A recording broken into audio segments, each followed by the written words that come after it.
Part 1। ऊंची ऊंची पहाड़ियों और घने जंगल से घिरा हुआ भैरवगढ़ गांव काली पहाड़ी के ठीक पीछे था।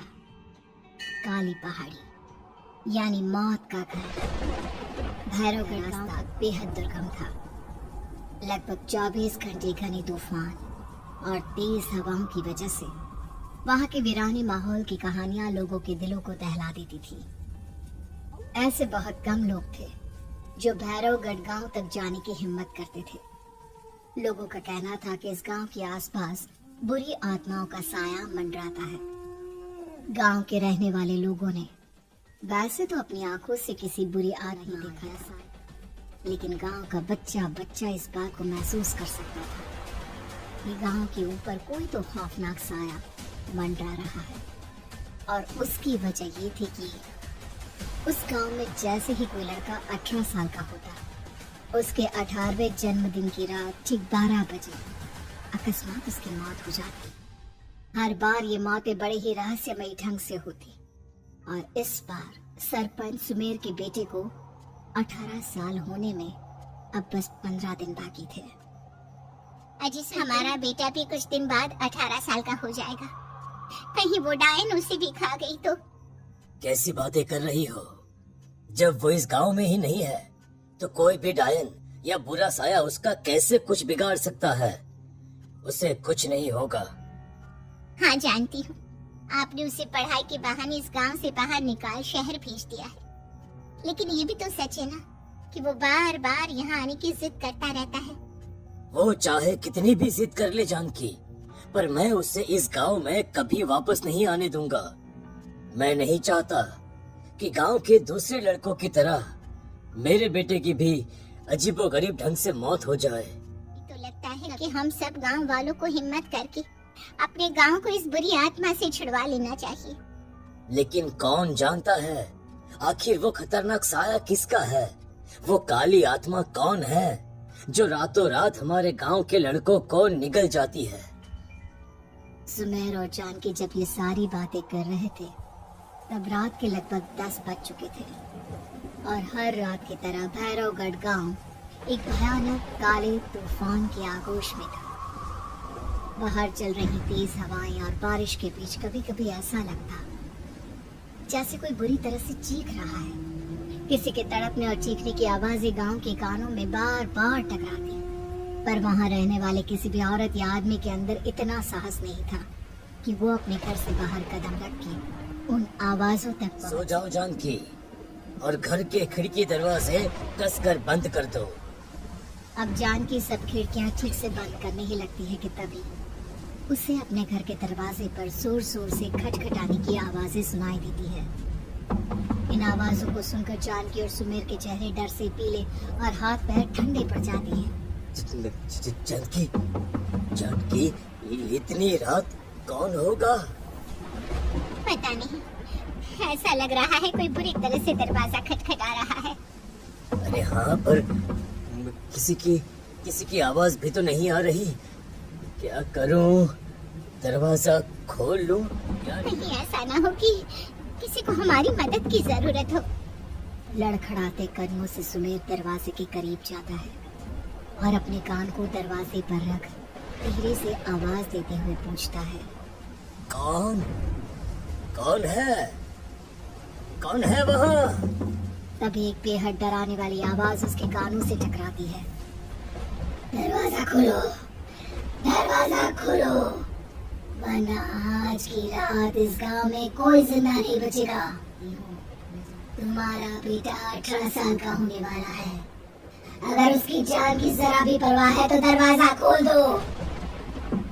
इस आवाज को सुनते ही सुमेर घबरा कर पीछे हट जाता है और जानकी को पूरी बात बताता है। नहीं, वो डायन हमारे घर तक तो नहीं पहुंच गई। अब हम क्या करेंगे? मुझे दरवाजा खोलना ही होगा जानकी। मेरे पास अब कोई रास्ता नहीं है। इतना कहकर सुमेर डर से अपनी दोनों आंखें कसकर बंद करता है और कांपते हाथों के साथ झटके से दरवाजा खोल देता है। तभी किसी के जोर से हंसने की आवाज सुमेर और जानकी को सुनाई देती है। उस आवाज को सुन दोनों दरवाजे की तरफ देखते हैं और सामने अपने बेटे राहुल को खड़ा देख दंग रह जाते हैं। राहुल के हाथ में जिसमें से वो आवाज बज रही थी। ये क्या मजाक है? और तू यहाँ, तुझे मना किया था ना गांव में आने को, समझ में नहीं आता क्या? 18 साल का होने वाला है तू। माँ, आप लोग भी पता नहीं किन अंधविश्वास भरी बातों पर भरोसा करते हैं। क्या क्या मैं अपने घर नहीं आ सकता? आप लोगों से नहीं मिल सकता? देख बेटा, हमने तुझे किसी वजह से ही इस गांव से दूर रखा था और यहाँ आकर तूने अच्छा नहीं किया। चल चल चल, मैं तुझे अभी के अभी वापस शहर छोड़कर आता हूँ। ओफो पापा, आप बेकार की बातों से परेशान हो रहे हैं। बाहर इतना तेज अंधड़ तूफान चल रहा है, कहीं जाने की जरूरत नहीं है। मैं बस आप लोगों से मिलने आया हूँ, कुछ दिन रहकर चला जाऊंगा। हाँ, खराब हो गया है इस लड़के का। नहीं जानता कि इस गांव में ये सुरक्षित नहीं है। किसने कहा था तुझे यहाँ आने को? ये आवाजें सुन, बाहर से जो आवाजें आ रही है तुझे सुनाई नहीं देती क्या? अरे माँ, जब जोर से तूफान चलता है, तेज हवाएं चलती हैं, तो इसी तरह की आवाजें आती है। ये बहुत नॉर्मल है माँ। नॉर्मल होगी तेरे लिए बेटा। 4 दिन शहर में पढ़कर आया है तो अपने माँ बाप की बात नहीं मान सकता। माँ, मुझे अभी बहुत जोरों से भूख लगी है, पहले कुछ खिला दो, और रात भी बहुत हो गई है।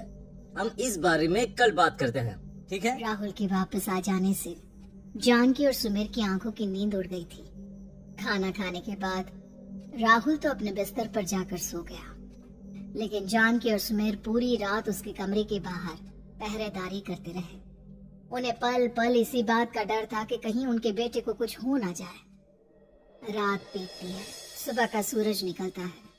अब जैसे ही वो राहुल को नींद से जागते देखते हैं तो उन दोनों के दिल को सुकून मिलता है। अरे माँ, पापा, आप अभी तक यहीं बैठे हैं क्या? पूरी रात सोए नहीं? जिनकी जवान बिरा हो उन माँ बाप को नींद नहीं आती बेटा। बेटा, अब तो वापस शहर चला जा। देखो माँ, मैं किसी जरूरी काम से इस गांव में आया हूँ, और वो काम पूरा होने के बाद मैं खुद यहाँ से चला जाऊंगा। काम? गांव में तेरा क्या काम है? पापा, मैं बचपन से ही इस गांव के बारे में बेहद डरावने किस्से सुनते आया हूँ, इसीलिए अब मैं उन्हीं किस्सों के ऊपर डॉक्यूमेंट्री फिल्म बनाऊंगा। रिसर्च करना चाहता हूँ कि आखिर सच्चाई हे है। भगवान, लो जी, सुन लिया? और भेजो इसे पढ़ने के लिए शहर। मैंने आपसे पहले ही कहा था, मेरी बहन के पास दूसरे गांव भेज दो। ना ये शहर जाता और ना उल की बात इसके दिमाग में आती। जानकी और सुमेर राहुल को समझाने की बहुत कोशिश करते हैं, पर वो किसी की बात नहीं सुनता और अपना कैमरा लेकर गांव के पास वाली काली पहाड़ी की तरफ निकल जाता है। अब राहुल जैसे ही काली पहाड़ी पर, उसकी नजर पहाड़ी के ठीक बीचों बीच बनी एक पुरानी झोपड़ी पर पड़ती है। यहाँ भी कोई रहता है क्या? ये इंटरेस्टिंग होगा। राहुल की आवाज पहाड़ों से टकराकर उसके कानों में सुनाई दे रही थी। उसने चारों तरफ का नजारा देखकर वहां की तस्वीरें अपने कैमरे में उतारना शुरू कर दिया। तभी अचानक राहुल ने अपने कैमरे में खींची हुई तस्वीर को जूम करके देखा, और उसमें उसे जो नजर आया वो देखकर राहुल की होश उड़ गए। क्या सचमुच उस गांव के ऊपर किसी बुरी आत्मा का साया था? क्या राहुल की जान बच पाएगी? क्या देखा था राहुल ने उस फोटो में जिसे देखकर वो दंग रह गया? इन सवालों के जवाब जानने के लिए देखिए इस कहानी का अगला भाग।